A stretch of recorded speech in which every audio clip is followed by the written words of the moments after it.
Once upon a time, the Saxon kings of Wessex decided their wives no longer deserved the title of queen.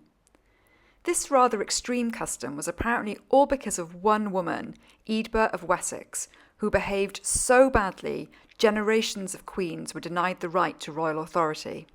But what did she do? According to Asser, the monk who wrote about King Alfred in the 9th century, Eadburh was a bad girl. She was promiscuous, she slept around behind her husband's back, she was a murderer, she became a naughty nun, she turned down Charlemagne. Worst of all, she wielded far too much power. She ended her life begging on the streets of Italy, a stark warning for all royal women in case they also forgot their place. Eadburh was the daughter of King Offa of Mercia, famous for his dyke, and Queen Cynethryth. Cynethryth also has a pretty shady reputation and supposedly encouraged her husband to murder the King of East Anglia, who was a guy called Aethelbert. When Offa refused, Cynethryth did it by herself. No motive has ever been given, but as with most of these tales, it's more likely that Cynethryth was just a convenient scapegoat for her husband. Anyway, the phrase like mother like daughter seems very apt here. In 798, Eadburh married King Beorhtric of Wessex and acquired power over almost all the whole kingdom. There's little doubt this was a political alliance. Beorhtric gained a powerful ally, while Offa gained a cooperative neighbour, and it's thought that Eadburh was often acting in her father's interests. She used her influence to isolate Beorhtric from any advisers he grew too close to, whispering maliciously into his ear to turn him against his favourites. And what if her scheming failed? Well, she removed those men by poisoning them. Predictably, it eventually all went tits up. Eadburh couldn't persuade Beorhtric to ditch his latest favourite, so she resorted to tried and trusted methods and poisoned the young man's drink. Unfortunately, Beorhtric also took a swig, so both men ended up dead. With Beorhtric gone and no heirs to inherit his throne, a power vacuum emerged. This was filled by Egbert, a rival Saxon ruler who had been exiled overseas by Offa and Beorhtric. Eadburh was out in the cold. By this point her father had died and her family no longer ruled in Mercia, so she couldn't even return home. So she gathered up as much treasure as possible and fled to the court of Charlemagne in Francia. The story claims that Charlemagne fancied her and asked her who she would prefer, him or his son. Eadburh said she preferred his son, as he was younger. Charlemagne is meant to have replied, "Had you chosen me, you would have had both of us, but since you chose him, you shall have neither." Instead, he made her abbess of a convent.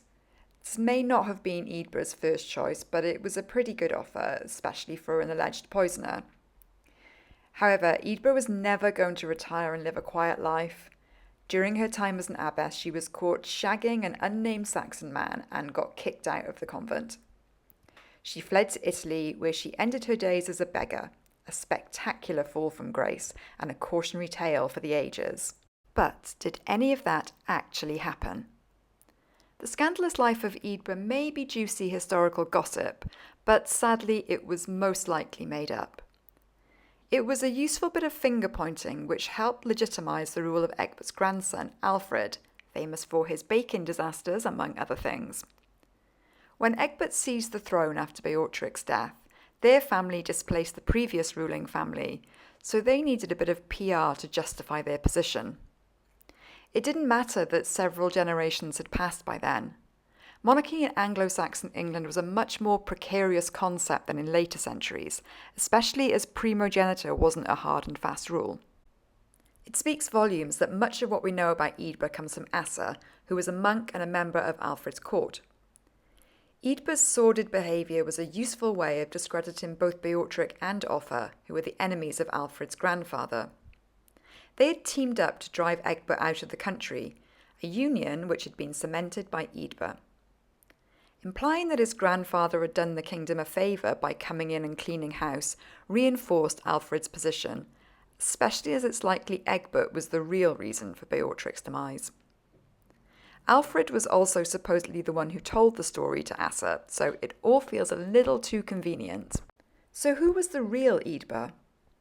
Well, she was important enough to be named in the Anglo-Saxon Chronicle when it talks about her marriage to Beorhtric, which was a rare achievement for a woman. The chronicle also confirms that the marriage was arranged to seal an alliance between Offa and Beorhtric against Egbert. Beorhtric and Eadburh never had children, yet surprisingly, Beorhtric never tried to cast her aside.